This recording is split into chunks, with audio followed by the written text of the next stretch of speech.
From a well-fought battle against the undefeated Khamzat Chimaev to a dominant submission victory over Neil Magny, UFC welterweight Gilbert Burns has seemed to have found his stride. He's set to dance with Jorge Masvidal at UFC 287. Here's everything you need to know. I think Masvidal is clearly going to be the underdog going into this epic showdown. For starters, he's dealing with a lawsuit after jumping former teammate Colby Covington outside a restaurant in Miami. And if I talk about his performance inside the cage, they haven't exactly been too convincing either. He's coming off of 3 consecutive defeats, with 2 of them against the former champion Kamaru Usman.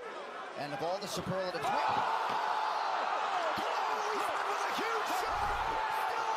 Burns, on the other hand, is in a much better position as both head towards UFC 287. And even though he ended up losing the fight against the scary Khamzat Chimaev, it was a thrilling matchup. Gilbert gave it everything he had, and surprisingly, it was probably the toughest battle for Khamzat to date. Durinho then took on the Haitian sensation Neil Magny and registered a dominant first-round submission victory to turn things around. And I'll get to how things might play out in a bit, but first, I'd like to talk about how this is a fight between explosiveness and experience. Just think about it. Masvidal has been around for ages now. He knows everything about the game, and no matter what you put in front of him, the guy always has an escape plan. It certainly might not have seemed like that during the fight against Usman, but trust me when I tell you this, he knows how to handle young and ambitious fighters like Gilbert. But I'm not too sure whether he's ever gone up against someone as hungry as Burns, though. Believe it or not, the Brazilian can't wait for April 7th and vows to score a spectacular finish to put away Street Jesus. Oh,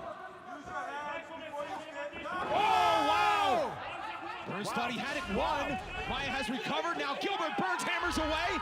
Gilbert Burns! Gilbert knows this isn't going to be an easy fight by any means. He's going up against a guy who has almost been fighting for his entire life. And on top of that, he has experience competing at every level of the game. Masvidal has starred in high-profile matchups against some of the biggest names in the sport with the championship on the line. He even holds the record for the fastest knockout in UFC history after that stunning knee to put away Ben Askren. Gamebred is in the building, and these guys just flapping gums at each other any chance they get. The fight clock is brought to you by Modelo. But all that is irrelevant right now. At the end of the day, the stats indicate he's a fighter well past his peak, who might not have it in the tank to take on someone as energetic and dominant as Burns. Plus, Burns might be the favorite going into the matchup, but even he knows it's going to be super bloody. And by super bloody, he means it's going to be an intense battle as both of them go to war. But what's interesting is, Gilbert isn't just looking for the victory, if you know what I mean. He wants to do it in a convincing manner, and what better way than knocking him out? While talking to Submission Radio, Durinho said he doesn't want a decision victory over Masvidal. Whether it's a knockout, submission, jiu-jitsu, or TKO, Gilbert wants to finish Jorge Masvidal. Besides, Durinho is well aware Gamebred will do anything to avoid a 4th loss. I'm not sure if you've thought about it yet, but this could actually end up being the dream title run for Masvidal, and I'll tell you all about that in a bit. But as confident as Burns might be, he knows Jorge will be coming in hot. Let's not forget, he's already 3 down,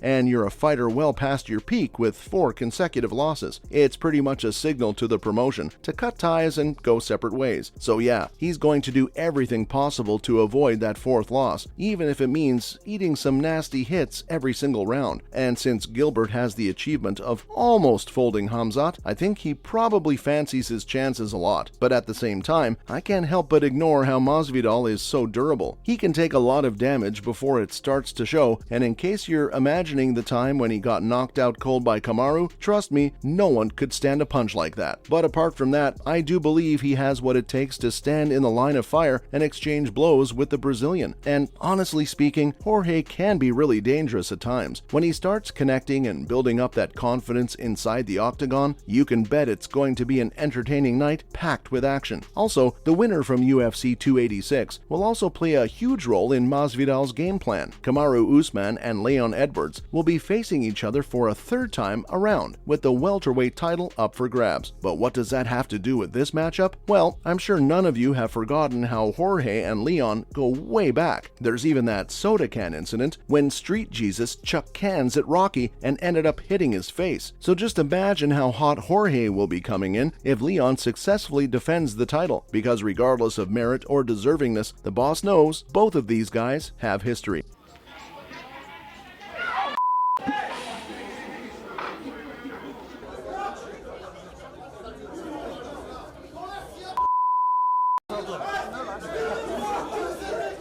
And it's possible the UFC might even consider throwing Masvidal in the mix with the welterweight title on the line. Believe it or not, Gilbert knows this as well, so you can't really say it's speculation from my side, since there's a strong possibility it could end up happening. And as for Masvidal, he's probably surprised how well his stars are aligning, since he'd been stuck pretty bad after that public brawl in Miami. But from that logic, does it also mean Gilbert's in for a title fight if he wins? Well, not really. I mean, there's a good chance the UFC will consider him, but I don't see it happening. And that's exactly why I said forget merit or deservingness, because if there's anyone who deserves an immediate shot at the title, it's the Chechen Wolf. He got out of it. Yep. Now he's got the right angle, Paul. The leech is creating angles. Look at this. Now he's got the right angle. Oh, he's got to fight the hand. He's going to go to sleep if he doesn't fight the hand, DC. It's over. It's over, Paul. It's over. That's it. Is it. 10-0.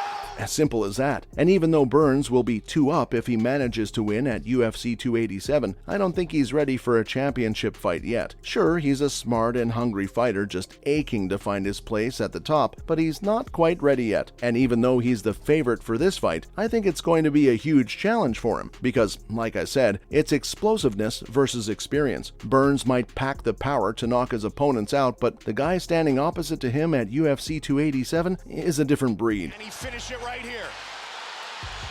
Oh, that is gorgeous. It is all over.